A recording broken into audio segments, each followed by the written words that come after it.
In Japan, Tokyo's Extinct Media Museum displays old cameras and telecoms equipment and lets visitors touch and hold its items rather than looking at the display through glass.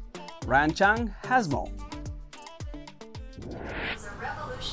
From 8mm cameras to floppy disks and vintage Sony devices, this museum in Tokyo lets people touch and play with gadgets of the past that were once part of people's everyday lives.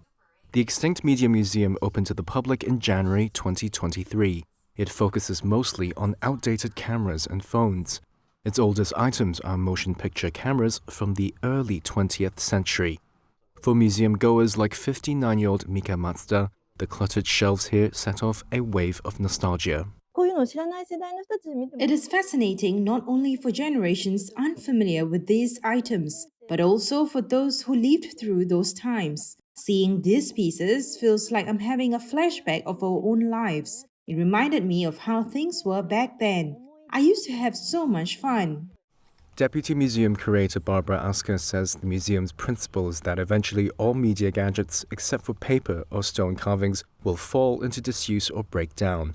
The items on display, which are mostly donated, are to share the fun with everyone. So the Extinct Media Museum encourages people to handle everything that's on display. You can't really tell the weight of this camera just by looking at it. You won't know how heavy it is and that you have to carry it like this. Equipment often has a certain smell. There's a lot of information you can gain by holding it in your hands, such as smell. We want visitors to experience those items using all 5 of the human senses, rather than just looking at the display through glass. The museum regularly accepts donations. The day Reuters visited, automobile designer Hisashi Ito brought in a small handheld watch and cassette tapes. Old items he was thrilled to share with others. I would feel happy if people found them interesting. Even if I keep those gadgets at home, they will probably just be thrown away when I die. So it's better to share them and let people enjoy them.